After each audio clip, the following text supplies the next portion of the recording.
Unsiloed podcast is produced by University FM, elevating the stories of your institution.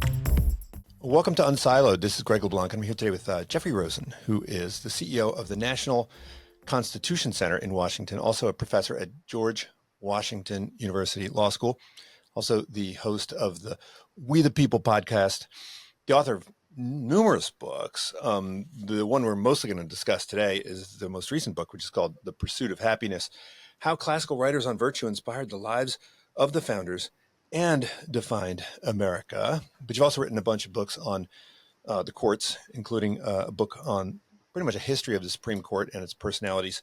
This one, The Most Democratic Branch: How the Courts Serve America. A couple on privacy, unwanted gaze, naked crowd, and some biographies of Taft and Brandeis, and your most recently discussions with Ruth Bader Ginsburg, and also prolific journalist. I think I got to know your work back in, I guess, the golden age of the New Republic. No, I guess not the first golden age, but the more recent golden age, where it seemed like the New Republic really had a wonderful stable of journalists in the late 90s and early 2000s. Welcome, Jeff.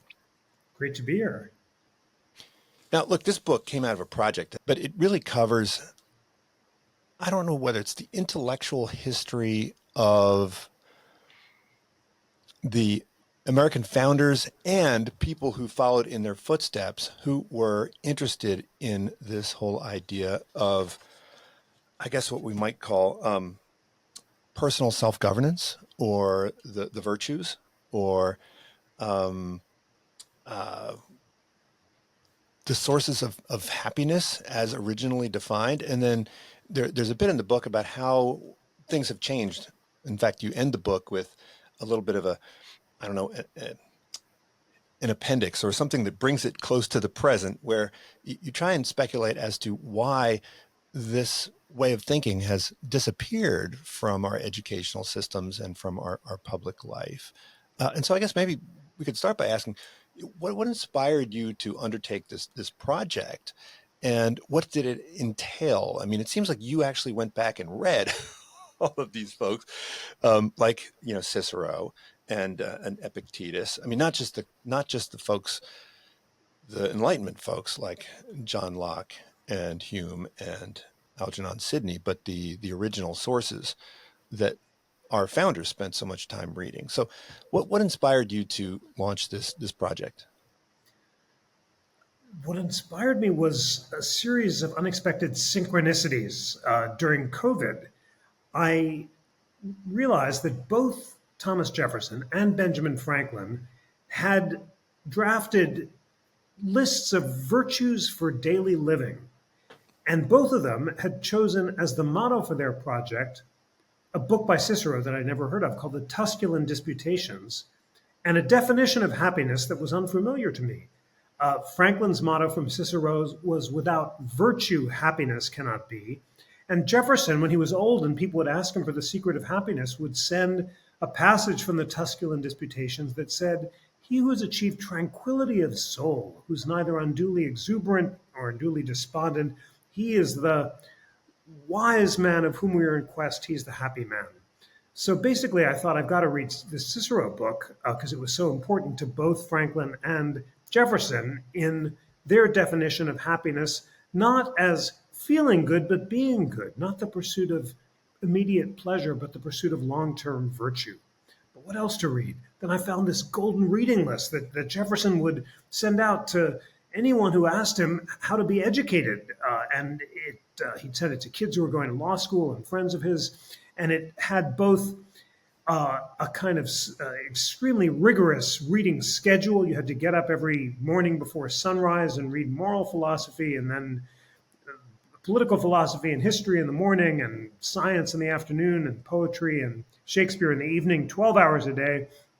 And then this incredible section on moral philosophy, sometimes he called it ethics or natural religion, that began with Cicero's Tusculan Disputations, and then other Stoic and classical Greek and Roman philosophers, Marcus Aurelius, Epictetus, Seneca, and then Enlightenment moral philosophers, Hutcheson, John Locke, Bolingbroke, and Hume. And basically, what inspired the project is my thinking this is a gap in my education. I've got to read these books. I've had this marvelous liberal arts education. I'm so grateful every day for the incredible teachers who inspired me to learn about literature and history and political philosophy and law, but I just missed these books of moral philosophy because they'd fallen out of the curriculum when I was in college. So during COVID, I followed Jefferson's schedule. I got up early. I read the moral philosophy for 2 hours. I watched the sunrise. I wrote these sonnets sort of summing up the wisdom, which is a weird practice until I've learned that a lot of people in the founding era also wrote sonnets of virtue. There's something about this material that kind of inspires poetry. And what I learned after a year of reading this remarkable literature, it changed my life. It changed my understanding of how to be a good person, of how to be a good citizen. It changed my understanding of, as you put it, the relationship between personal self-government and political self-government, and changed my understanding of happiness. And this resurrecting this ancient understanding of happiness as the pursuit of self-mastery, character improvement, self-improvement, being your best self, using your powers of reason to master or moderate your unreasonable passions and emotions, opened up to me this new world and new framework, intellectual and spiritual, for how to live and how to be a good citizen. Well, look, I mean, everyone knows about the pursuit of happiness, right? Everybody knows that that's sort of something which is at the core of American private and public life. But I think most people, when they think of that phrase, they're thinking of a relatively recent definition of happiness. And the book really reminded me of how recent that interpretation actually is. It also made me realize how recent it is that we more or less dropped moral education from our educational system, both at the K-12 level, but also at the university level. I mean, do you think that there's a connection between the changing definition of happiness in the kind of personal realm and changes that we see taking place at the political level? Yes. Sometime in the 60s, the definition changed from being good to feeling good. And it certainly had something to do with the change in the understanding of happiness in pop culture. And during the revolutions of the 60s and sex, drugs, and rock and roll, and just the new emphasis on seeking pleasure rather than seeking self-mastery, both the popular understanding of happiness changed, and what was rewarded in the political system changed as well. And the founders saw such a connection between the need for personal self-government and political self-government, and their understanding that unless citizens could moderate their unreasonable or unproductive emotions like anger and jealousy and fear, they both wouldn't choose virtuous, self-mastered leaders of good character, and they wouldn't take the time to educate themselves about the basic principles of liberty so that they could defend it when it was under threat and also compromise and deliberate with those who had different points of view. So, of course, there's a lot going on here, political, cultural, and technological changes, and there's no doubt that social media created whole new opportunities for all of us to express our worst instincts and our most immediate impulses, and to tweet our anger, and to court the most inflamed base on both sides. But I think once the culture stopped valuing things like self-mastery, moderation, temperance, prudence, courage, and justice, to use the four classical virtues, then it became more acceptable to express this in the political arena. Now, I want to start where you started, which is with Benjamin Franklin. And I think you say he's the most relatable of founders, and I think it's true, right? I mean, if you read him, it's hard not to like the guy, right? But I think when most people think of him and Poor Richard's Almanac and Early to Bed, Early to Rise, they think of him as an advocate of, I guess, what Deirdre McCluskey calls the bourgeois virtues. And I think most people are unaware of how deeply rooted his system was in the classical virtues. But he didn't, he wasn't like the other founding fathers who attended university, right? Who, he wasn't, he didn't attend Harvard or anything like that. So how did he become familiar with the classics? It's so inspiring to think of Franklin just starting off as a printer in Philadelphia, reading John Locke and his essay on education, which recommends the creation of clubs of self mastery. And that inspires Franklin to start the Junto, to join a kind of club of guys, a reading group devoted to self mastery and virtue. And it was that experience that inspired him to make his list of 13 virtues and to turn to Pythagoras for coming up with a system of daily self accounting so that you could put an X mark next to the virtue where you fell short. He tried it for a while. He found it incredibly depressing and gave it up after a while, but felt he was better for having tried.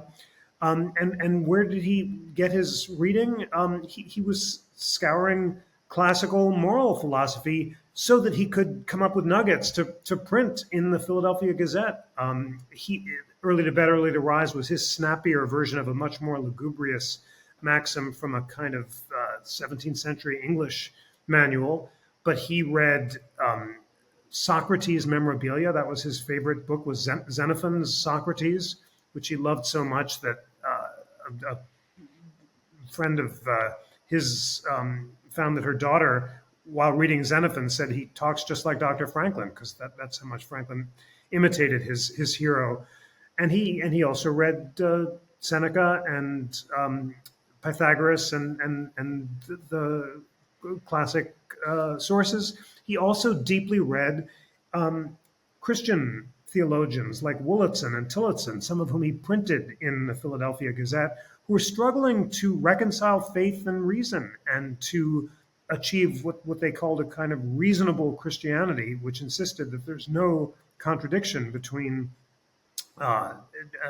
divine truth and truth revealed by scientific investigation. So it's an inspiring example of self-education, because as you said, he didn't go to a fancy college.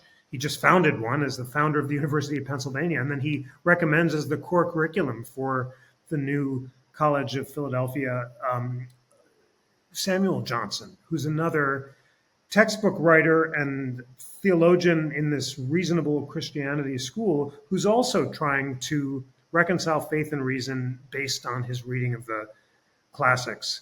What's so striking about Franklin is that at the end of his life, he's the most famous man in the world. He's tamed the Gulf Stream and brought lightning from the heavens. He's, along with Voltaire, acclaimed as the greatest genius of the planet. What he attributes his success to is his conciliating temperament, the fact that he learned not to be too tendentious in his opinions, but to say, it appears to me, or it may be so, rather than, I think it's this way, my way, the highway. So he's suggesting that all of his success came from the habits of moderation, temperance, and self-mastery that he learned as a kid. And it's that he It seems like a lot of what was subject of their conversations, a lot of the fathers, was the extent to which they thought that these virtues could be democratized, right? I mean, because in England, if you wanted exposure to this way of thinking, you had to attend a university, and it seems like education was much more accessible in the early United States. But you didn't need a higher education. There were journalists that were disseminating these ideas. In England, they had the Spectator, right? And I guess everyone in America, a lot of these guys were reading the Spectator. But was that something? It seemed like Adams and Jefferson maybe disagreed about this, but to what extent did they think that these virtues could be possessed by anyone? And to what extent did they think that this was essentially required a rarefied education? Such a great question. They did not think that it required a rarefied education. And it's very inspiring, as you suggest, that for all of them, lifelong learning is crucial. And some went to fancy universities, as Adams and Madison did, and others were self taught, like Franklin. But all believed that people had an opportunity and a duty to read on their own. Now, they had different notions of human nature, and Jefferson is much more optimistic about human perfectibility and the possibility of universal virtue than Adams, who thinks that we're basically fallen and will struggle to achieve it. And this relates to their different views about whether or not democracy or a democratic republic can succeed. And Adams is much more pessimistic that virtue can be achieved on a really wide scale. It's also important that even Jefferson, the most democratic of the bunch, doesn't believe that this is for all. His vision of UVA, which, along with the Declaration of Independence and the Virginia Bill for Religious Freedom, is one of the three achievements that he puts on his tombstone, is the boys of best genius, as he puts it, from around Virginia are to be convened in this temple of learning for human perfection. But it's not limited to the well-born. Jefferson favors an idea of a natural aristocracy. And ultimately, there is a faith that all citizens, if they take the time to educate themselves, can have access to. Yeah, I found these universal interesting wisdom. parallels between people's view of psychology and their view of politics. And I think this is the first time I ever saw this term faculty psychology, right? The notion that, there are these different faculties of reason and passion and desire, and, orchestrating harmony between them is essentially what virtue is about. But there seems to be a mapping of that kind of faculty psychology onto the political realm, right?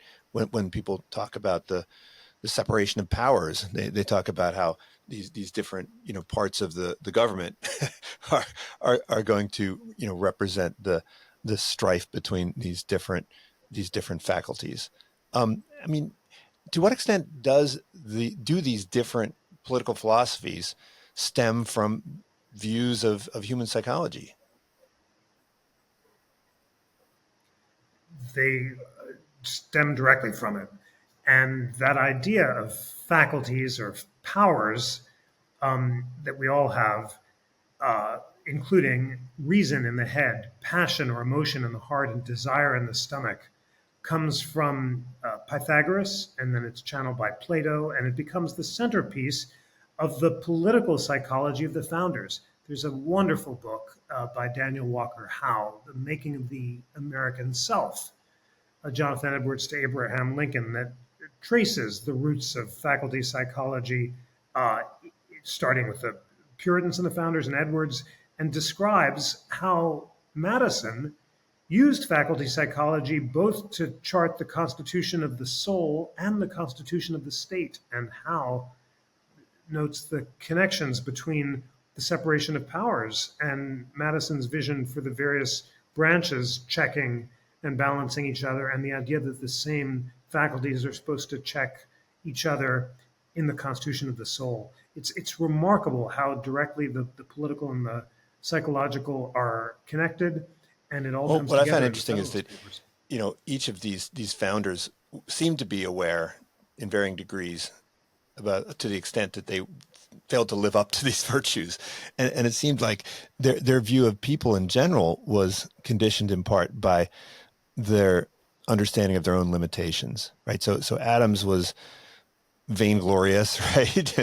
And so that was the thing that he seemed to worry about the most. And Hamilton was super ambitious, and so that was the thing that he seemed to worry about the most. I mean, Jefferson seemed to be a bit luxurious. I'm not sure he was aware of it as much as maybe he should have been, but that seemed to inform to some extent his worries. Um, to what extent are these limitations driving to some extent the fears that they have about the public and the Commonwealth? Yes, you put it so well. And in that sense, Adams and Hamilton, at least, were relatively self aware. They recognized their own ruling passion, was the phrase that they got from Alexander Pope, and tried to subdue it with varying degrees of success, as we all do. But it's striking that Adams, the most vain and self-regarding, manfully struggled to achieve humility, and Hamilton recognized the limits of his ambition. You're right also that Jefferson is less self-aware about his own addiction to sybaritic luxury, and just has this incredible cognitive dissonance and capacity for self-rationalization that allows him to denounce slavery in theory and be so addicted to the lifestyle that it made possible that he's not able to give it up. But it's just striking about how constantly the framers reflected on their own neuroses, their failures, their shortcomings, their inability to live up to their ideals, and were constantly striving to do better. It's in that sense they were living up to the injunction "Know thyself" of the Delphic Oracle, which all of them were aware of. That and Pythagoras's "Reverence thyself," which also motivated many of them to first be good and then live like gods, to try to achieve a kind of moral perfection. Jesus, of course, famously enjoins his disciples to be perfect as well. It's a high bar, to put it mildly, and many of them cracked under the pressure, but they were all aware of the injunction to be perfect, very aware of their own shortcomings, and constantly And George striving Washington to do also better. famously had a list, right? Or some book that he read as a child, which seemed to inform him throughout his life. He couldn't read Greek or Latin, right? So he relied on kind of lesson books and translations. Yes, absolutely. And Franklin, of course, is not a classicist either. So there's no need to be able to read it in the original. But Washington, it's just so inspiring to think about what he read, because he was the most self-mastered of all. I mean, if you just had to pick a single founder who most exemplified the virtues of prudence and temperance and courage and justice, it's he in those magnificent moments, like at Newburgh, where he puts down the rebellion from the troops by appealing to their prudence and mounting the temple of virtue and quoting Cato's letters on the consolations of mild philosophy. It's just, he never appeared so great as in these moments of self restraint. As a kid, he read, as you said, translations of Seneca's letters, which are so accessible and totally worth checking out. Seneca to Lucilius on time. Time is a gift repaid by industry, by squandering it. What fools these mortals be, creates in Washington this addiction to time. And he's got clocks everywhere and keeps the same schedule of eating and exercise every day. And he's just extremely mindful about the use of his time, his effort to use every moment of the day productively, and his efforts, above all, to control his temper. People can count on one hand the times when he's seen to lose his temper in public.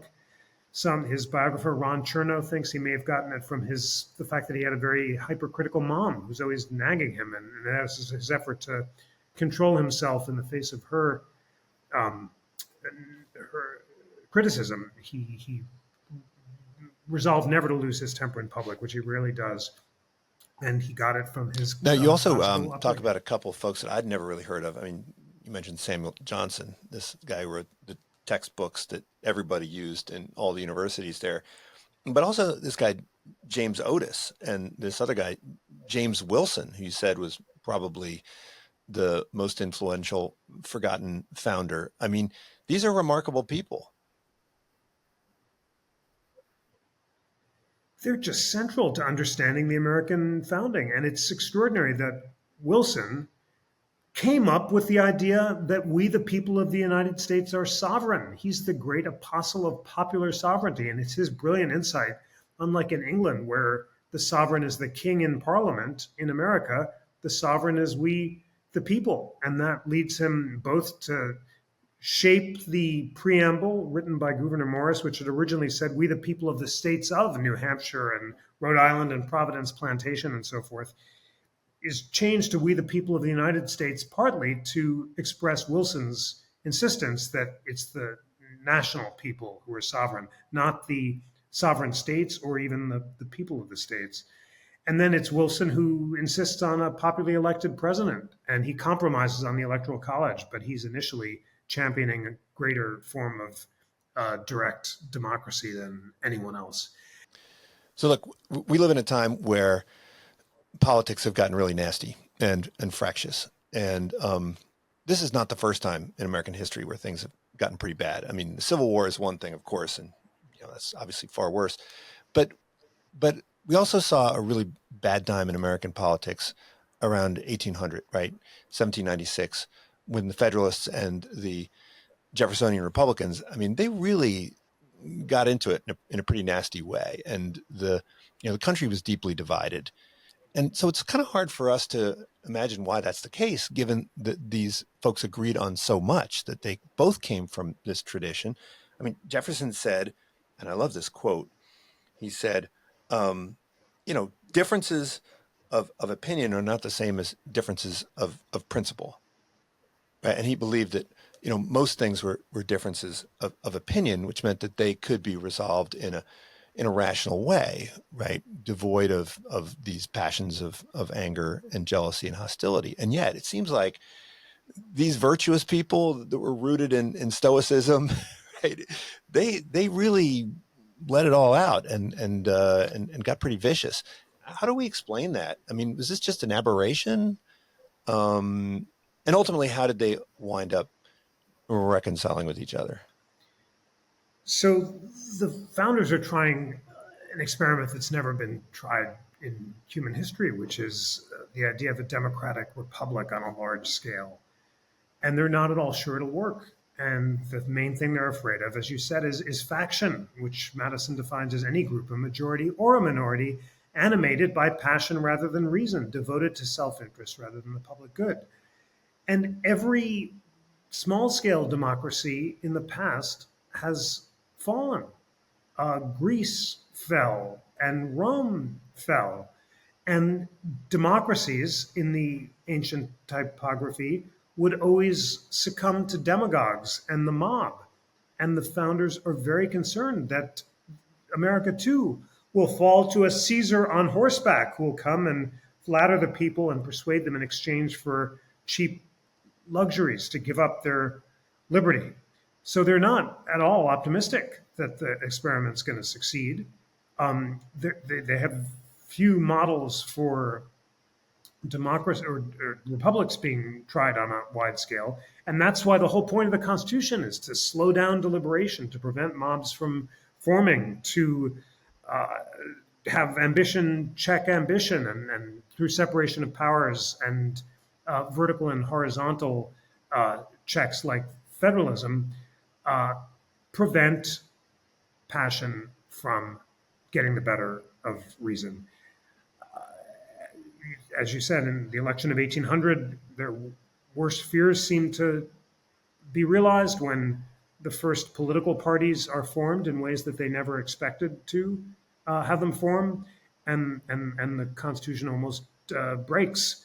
And yet, through the self-restraint of Adams and the Federalists, who lost the election but peacefully allowed the transfer of power, the experiment continues. Adams and Jefferson reconcile, and then it just remains an ongoing question about whether or not the Republic will persevere. All this is to say that classical moral philosophy didn't make them meliorist or unusually optimistic about the experiment succeeding. They're just not sure, and they think that it all will come down to the individual self-mastery and virtue of the citizenry. Now, in another one of your books, you talk about Marbury versus Madison and how important that was. Um, and you talk about this judicial restraint, which seemed to govern the courts for most of our history. But it seems this notion has also sort of fallen apart in the last 50 years or so. And what's interesting is that the timing of that collapse seems to correlate with the timing of the collapse of this view of personal self-governance. Is that a coincidence also? How important how should we be thinking about the role of the judiciary in the political system in the context of this classical moral philosophy?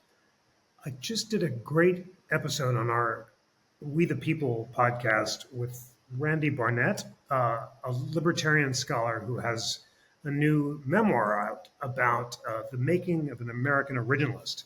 And Randy Barnett traces the evolution of the originalist movement in America from its roots in the 1960s, 70s, and then 80s when President Reagan promised to appoint originalist justices who would be dedicated to two things: judicial restraint and deference to democratic outcomes, to modern originalism, which, as Barnett puts it, is dedicated to judicial engagement or constitutional conservatism, or striking down a whole lot of laws, both federal and state laws, in the name of the Constitution's text and history. I'm just describing the evolution, not evaluating it, but that's a huge shift away from the ideal that you mentioned of judicial restraint, defined as deference to democratic outcomes, that had been embraced by progressives as well as conservatives in the 1960s in a reaction to previous eras of judicial activism, such as those in the Gilded Age and New Deal, when conservative judges were striking down progressive economic legislation. Is there a connection between the abandonment of the ideal of judicial deference and the end of classical moral philosophy? I'm not sure I'd say that, because you certainly can be an advocate of self-mastery and embrace judicial engagement or judicial restraint. But there certainly is a sense that both progressives and conservatives have come to rely on the courts to win victories that they can't achieve in the political arena, and that the idea of a judiciary as the least dangerous branch, as having a modest or incremental role, is one that at the moment neither side embraces. I'm just speaking descriptively here. There's not a single judge on the current U.S. Supreme Court who embraces the vision of Oliver Wendell Holmes or Felix Frankfurter, for example, who held that judges should rarely invalidate any laws because that would thwart democratic outcomes. So it's a change in the political culture. My next book is about how the battle between Hamilton and Jefferson has defined all of American history. And Hamilton and Jefferson's initial battle between national power and states' rights and strict versus liberal construction of the Constitution, as well as rule of democracy versus rule by elites, has just played out for the rest of American history. And we've seen this both in the political arena and in the courts. At the moment, we're in a kind of Jeffersonian swing of the courts where Jeffersonian strict constructionists are insisting that courts should have a very vigorous role in checking federal and state power. Previous eras of judicial restraint have been more Hamiltonian and having the courts be more deferential to national power. And no doubt the battle will continue. Well, because I interpreted your book on the most democratic branch, where you said that the courts are the most democratic, more democratic than the legislature in some ways.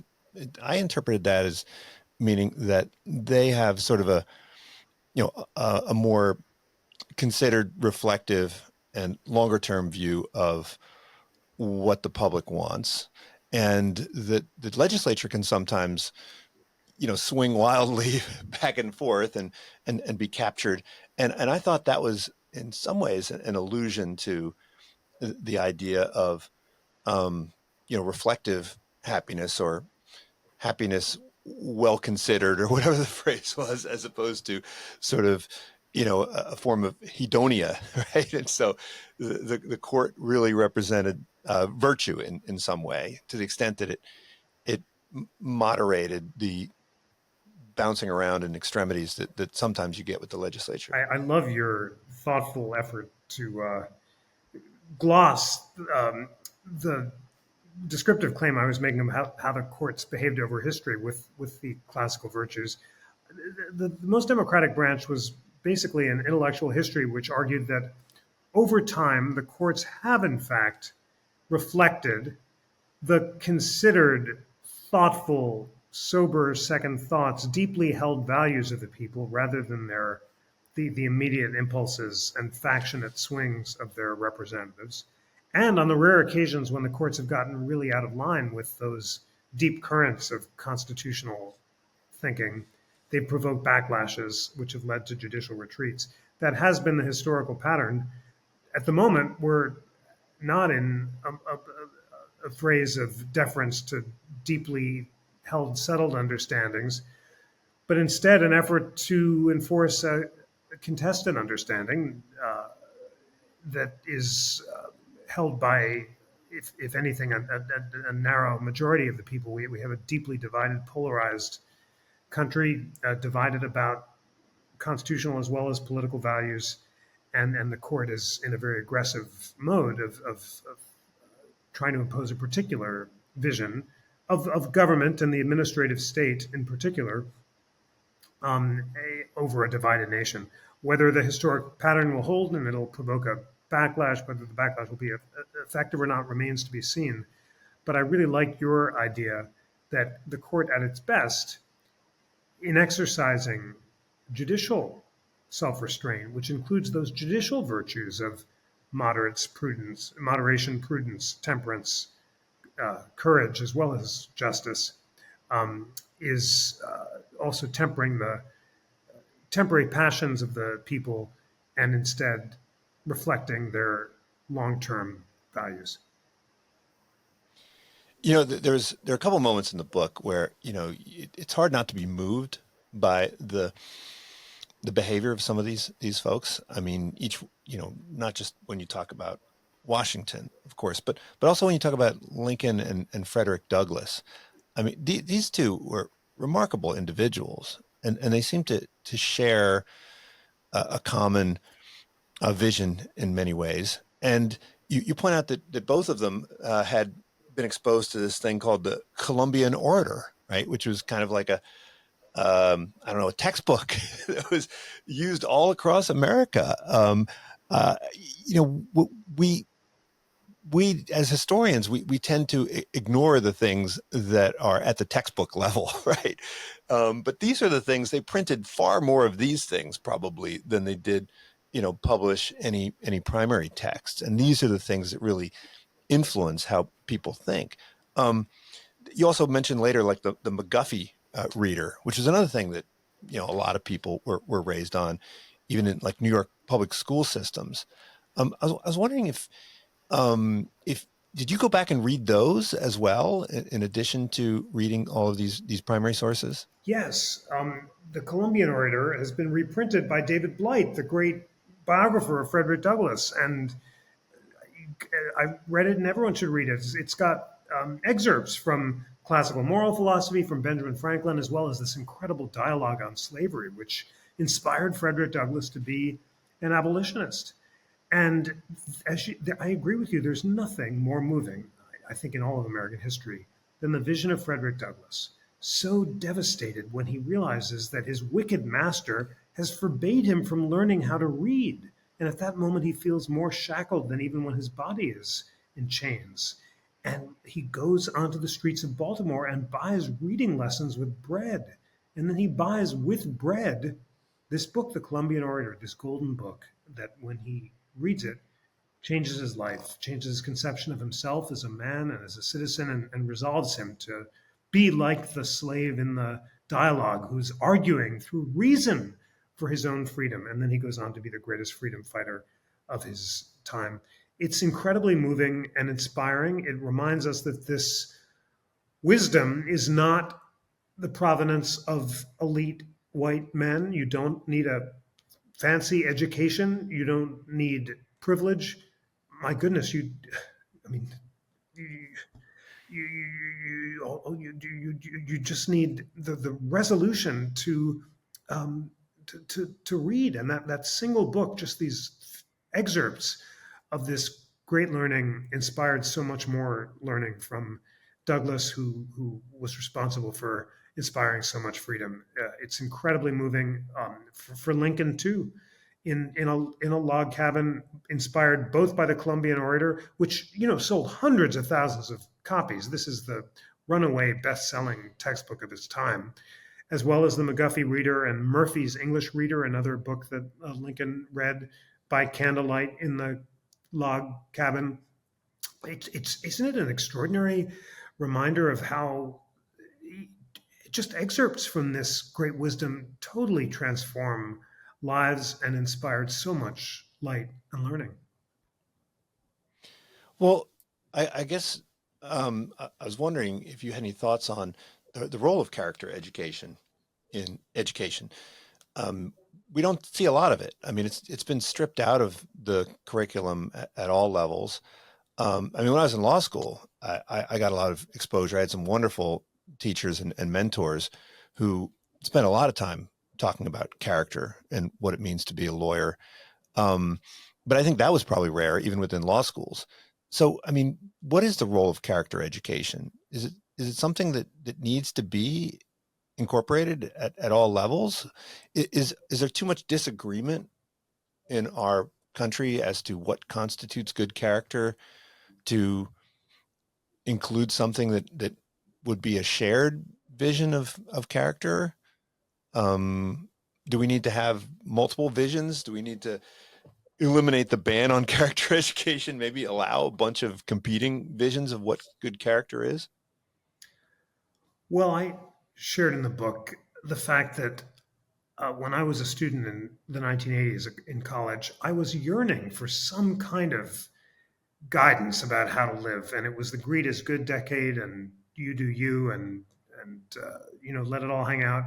And I was studying the Puritan theology as an English major in college, and that wasn't doing it for me as a guide to how to live, because it was just insisted on salvation by faith alone. And what I didn't realize, because character education had fallen out of the curriculum by the 80s, was that the answer was hiding in plain sight, and it was in all of these golden books which inspired people for so many millennia, as well as for all of American history. Do we need it today? I think it's extraordinarily grounding and clarifying. And at the National Constitution Center, we're developing resources for middle, high school, and college kids, rooted in founding ideals and telling the stories of the founders, as I try to do in the books, and their own struggles with their own efforts at self-mastery, being very candid about the ways they fell short, most notoriously about slavery, and also talking about their successes, most significantly in industry. They were lifelong learners and constantly, until the end of their days, reading and learning and growing. And it's so inspiring to see Adams and Jefferson as old men trading book recommendations and noting connections between the wisdom traditions of the East and the West, and Adams getting so excited about Pythagoras, reading the Hindu Vedas and to achieve self-mastery. There's certainly no single curriculum that it would be appropriate to prescribe, but there's no mystery. It's not like some consensus about a plurality of character education is necessary. All of the wisdom traditions of the East and the West have the same definition of good character, rooted in self-mastery, self-governance, self-improvement, individual responsibility, as well as mastering the only thing we can control, which is our own thoughts and emotions, not the thoughts and emotion of others. And in that sense, the connection between the Stoic dichotomy of control and the wisdom of the Dhammapada, that we are what we think and life is shaped by the mind, is so significant. I have become an evangelist for the radically transformative power of deep reading. I think even more important than what you read is the habit of daily deep reading books. And I'd gotten out of that habit before this unusual COVID reading project. And I've tried to keep up the rule that I had during COVID of waking up early and just devoting an hour or two in the morning to reading rather than browsing. And it's that simple rule, simple in theory, but not it's at all simple to follow. I'm not allowed to browse or check email or surf in the morning until I've done my daily reading. And just that habit has led me to read a whole lot of books and to feel like I'm on the path of learning and growing and self improvement. So it is a pluralistic age, and it's also one where prescribing any particular tradition or certainly any doing it within a religious framework is not appropriate in a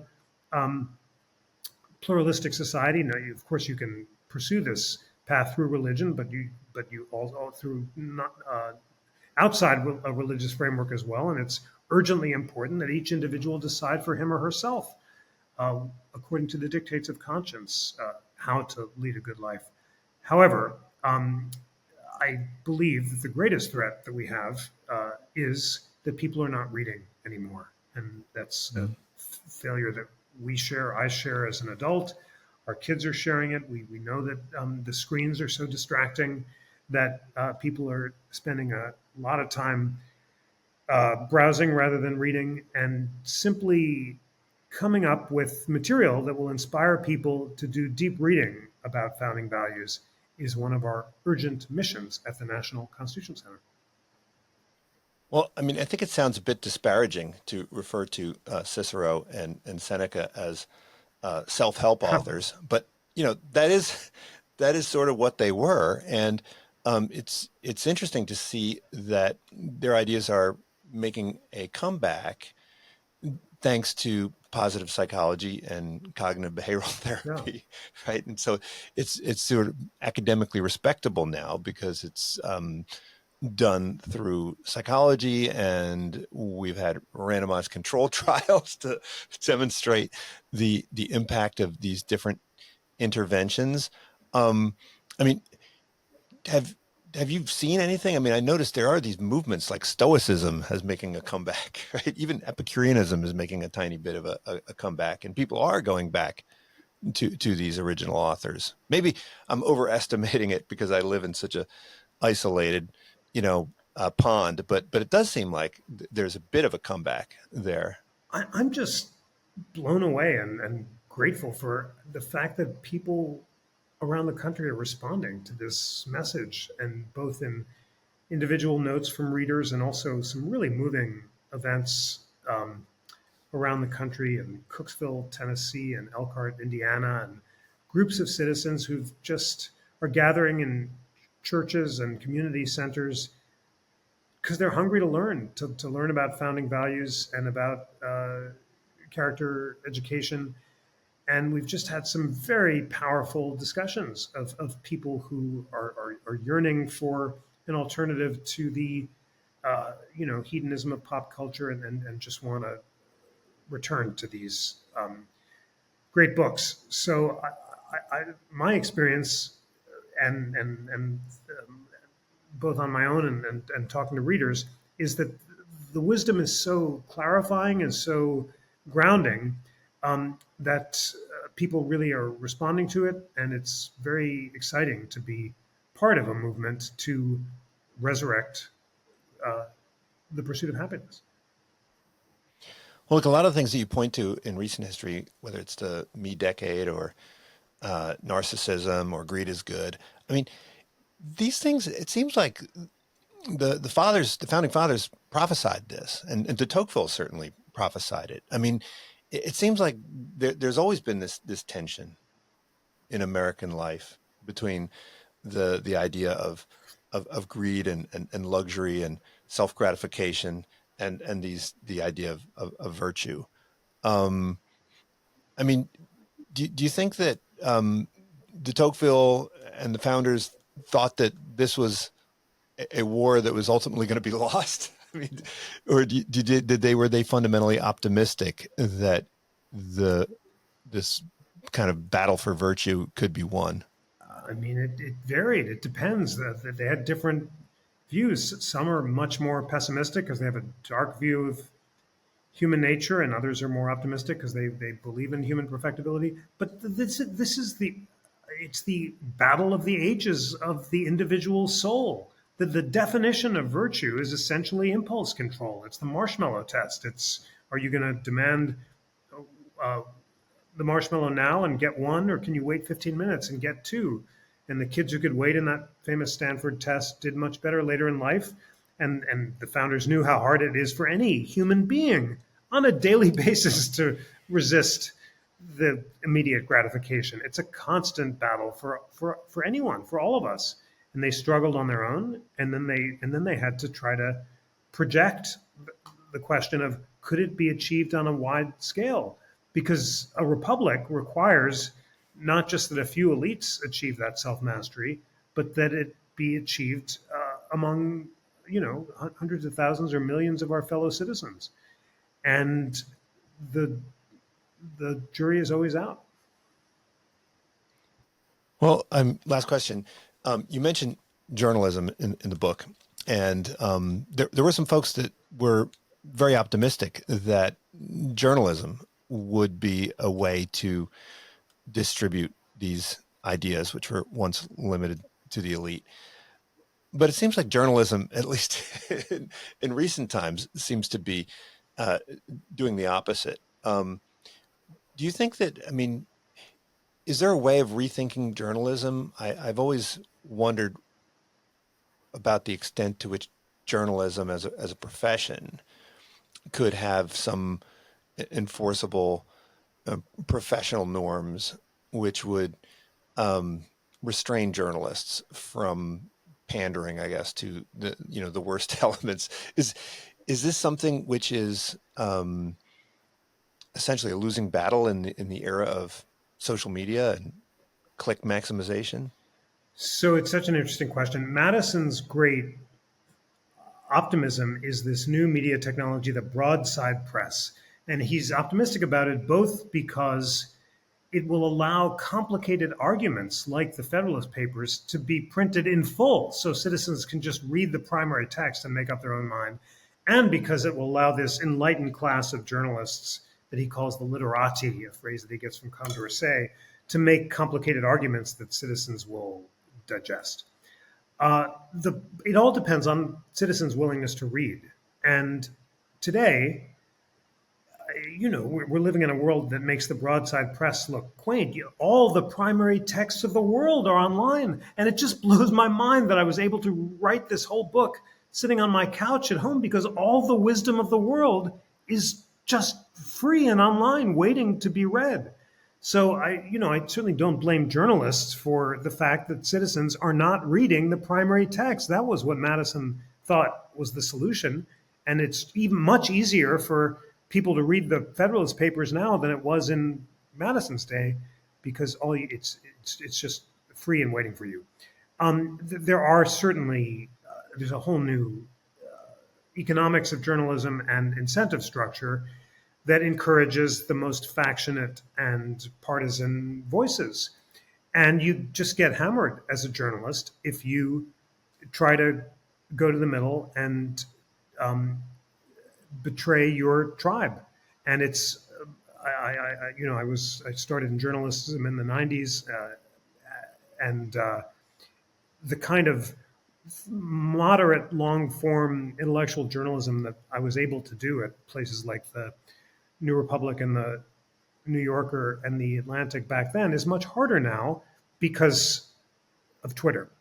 Nevertheless, there's plenty of that writing available. All of the thoughtful, long form writing continues to exist now as much as it ever did.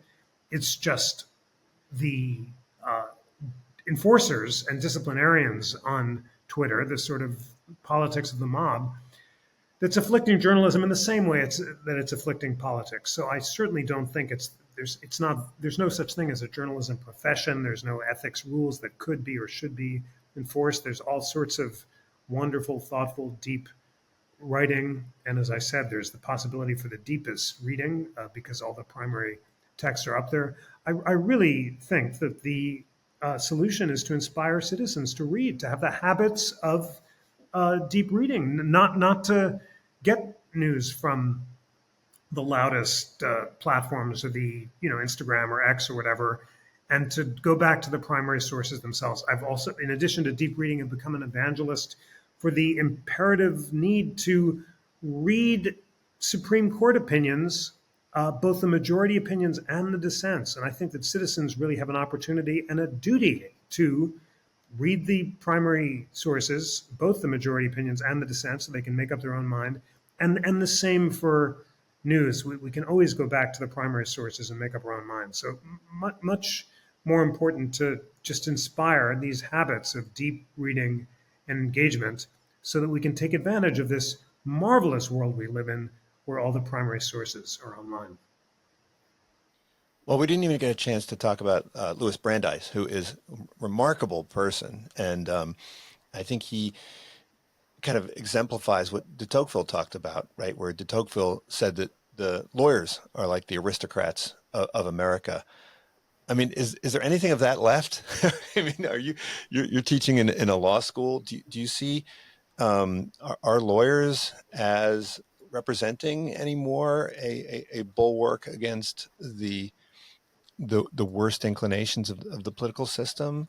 Have the role of lawyers changed also so dramatically in the last 50 years that de Tocqueville's vision no longer applies? Many lawyers are. And Brandeis is such an inspiration, and he's right behind me. I have his the great Warhol etching of him always behind me to inspire me to try to be industrious and to read more and to browse less.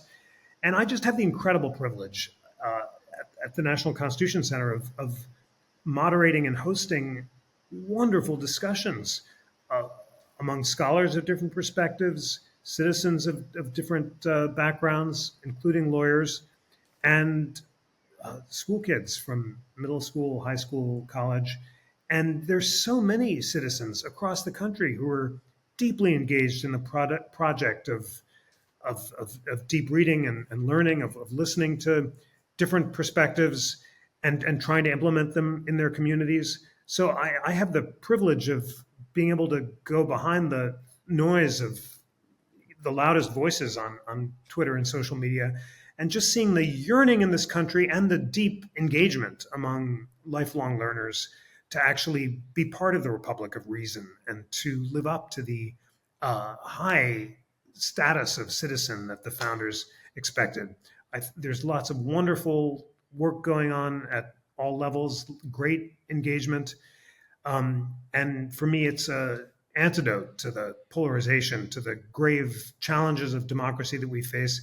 I'm so inspired that we have today the technology, the capacity, and the ability to engage in this project of being ruled by reason, and inviting listeners to this podcast to be part of the great movement. Brandeis would always exhort his audiences with the words of the prophet Isaiah, "Come, let us reason together." And I think we have that opportunity and that obligation. Well, Jeff, thanks so much for joining me. This book, Pursuit of Happiness, it's really a great book, giving you new insight into the founding fathers. I immediately went out and bought the Tusculan Disputations, which I had never read either. So I've got that to look forward to. I appreciate you joining me, and hopefully we'll chat again soon. Thanks so much. Unsiloed podcast is produced by University FM, elevating the stories of your institution.